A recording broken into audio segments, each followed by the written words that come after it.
2.5 pounds of ground turkey.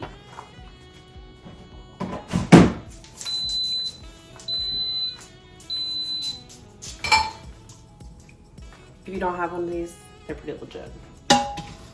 Dollar Tree. And my ground turkey is not completely good to go, so I'm just gonna pop it as best I can. And because this is a soup or like a chili, I don't stress so much about having it completely done. Also realized I don't have any black beans, so I won't be adding that today, but I did have some dark red kidney beans, so we'll throw those in. Could have made beans before I left, but I honestly did not have the time this morning. So again, we did not go grocery shopping this week, so you gotta do what works. I found some peppers in the fridge and some onions. I was gonna do with the ground chicken, but with the ground chicken, I found lettuce that I need to use.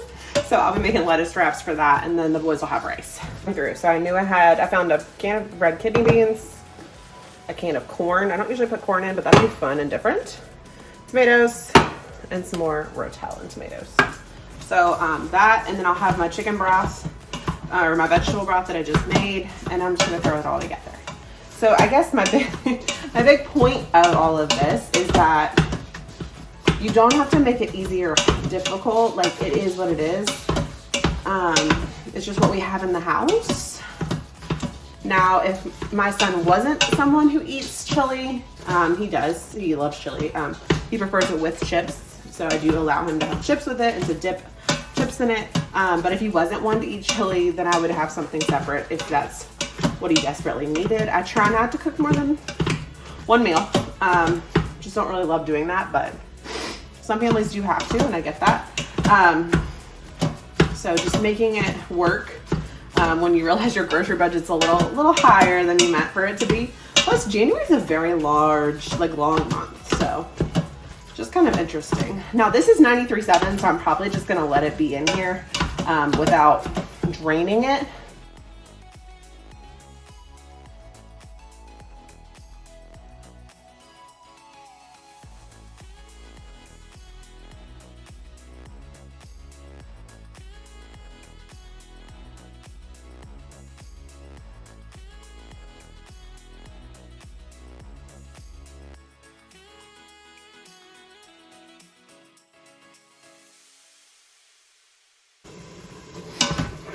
I also want to start another and add in more videos about like my favorite minimalist meal prep habits. So this is one of my favorite things in the world is this Instapot. I love it more than life. $1.25 at Dollar Tree. These are awesome. But the other thing I would say is making less meals. So making 2 to 3 really, really good meals for your family for the whole week, and then supplementing like a sandwich here or there, or PB&J, or one of your frozen meals. So like last week we had potato soup, family didn't eat it all. I had 2 servings left, I threw it in the freezer. So that'll be good for me for lunches one week when it's really nice and cold. So you have to think about like what you have, and then how much stuff you can like use and make the most bang for your buck. Finding new recipes every week is great for some people. That's not my reality. I'm not good at that. So like next week I do have a new recipe that I really want to try. I actually wanted to try it this week, but then I realized I have none of the ingredients. So just kind of think through what you have and then what would work best and like what you could do with your family. So I was just watching a minimalist video because I'm really into that right now, and especially with nesting, it's like my big thing, and getting rid of everything we don't need. And that's what he said, is make 2 to 3 meals and then freeze from there. So especially if you're a smaller family, it might be harder with a bigger family, but for smaller families, definitely a good idea to make a lot of things and then freeze different small things so that you can pull them out at a moment's notice.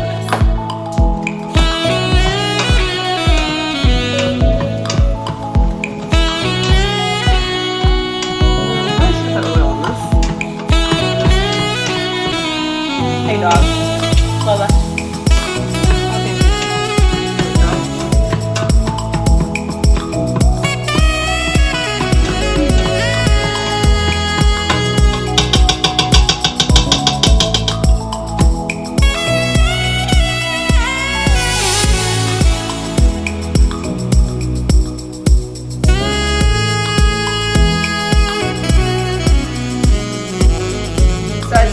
trick to the budgeting, and actually I probably should make this I'm gonna make this a whole separate video because it's really important to me, but making, like, you don't need an Instapot, right? You don't need this thing, but having this instead of a rice cooker, a pressure cooker, and a crock pot, this works. I got my crock pot for Christmas and I'm very grateful for it, but this was working just as well. It doesn't make as much broth, but it still does what it needs to do. So you have to think about what's gonna be the most bang for your buck and what's gonna actually help you in the long run. This helps me because we had a rice maker and then we had to try to store all these things, and I just didn't have the storage in this one. So this is nice because it does what I need it to do.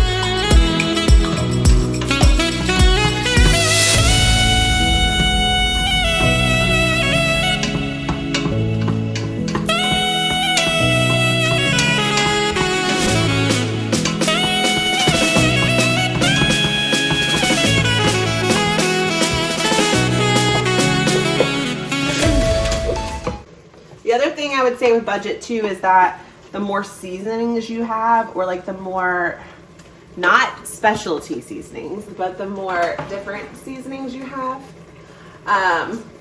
chili powder, things like that, you can make so much more stuff. So if you have all these things, then you can surely use things, and you really don't need all these ones like this. Now, we do love to have like some all-purpose seasonings. I love our kinders. It does help me a lot, or kinders, however you say it.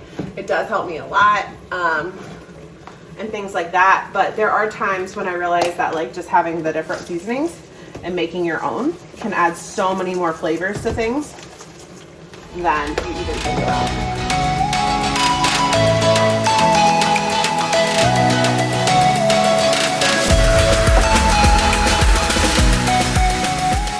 I just threw Tony's ranch seasoning, Italian or taco seasoning, and then adobo. And instead of doing Tony's, I could have done the different things. So I could have done chili powder and all that. But instead of that, I just had the one. So just do what works best for you as a family. If you know that you're not gonna make seasonings, then don't ignore that. You know what I mean? And I also would say go to a bulk store, even if you're a small family, and see what works in bulk for you. I used to buy Italian seasoning in small little containers, and it just did not work for our family. So now I buy huge ones.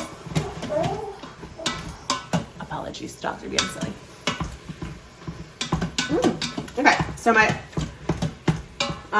meat is done, and it was still pretty frozen, so that's pretty cool. Throw some onions in. I cut these the other day when I was throwing the ends into the broth. Red pepper flakes we don't need right now.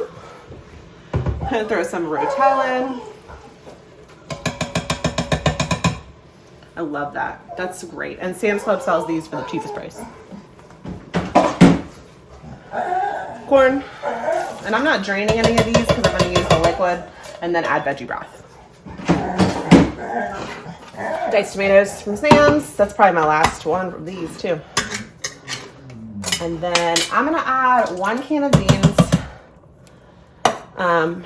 Beans are gonna add that dietary fiber, but that also helps you get your protein in. It helps you absorb it even better. And then again, as I always say, go through your fridge, see what you need to use up. Throw those peppers in. Ooh, they were really on the edge there. So, threw that in. Give that a good mix. I'm gonna let that saute for just a minute. And actually, this is a very hearty chili. Hopefully you can see that. But I'm gonna add a little bit of veggie broth, not a lot.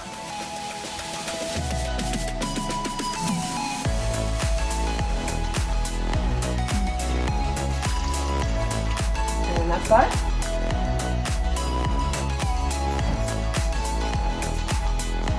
When making chilies, if you use canned beans instead of making them for your own, you'll have that extra liquid, and that helps too. You can drain everything, but sometimes it's just not worth it, right? So like these tomatoes, you know, are diced tomatoes, tomato juice, sea salt, and chemicals, you know. use what you got.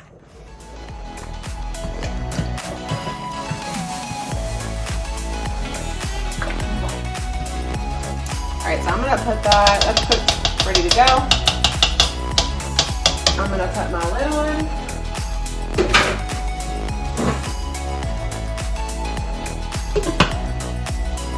And put it on slow cook. Cancel slow cook, keep warm. I'm gonna do 6 hours just to this is the chili, 6 hours. We'll be good to go. So that was it, I'm done. This will last us 4 to 5, maybe 6 plus meals, and then still probably go in the freezer. So that's done. The rest of that vegetable broth, I'm gonna throw in a plastic bag. Already labeled from yesterday. Chicken or vegetable stock, and then it's gonna go in the freezer. I'm gonna lay it down in the freezer so that I can eventually stand it up once it freezes. Friends, I hope you enjoyed this recipe and keep watching for more.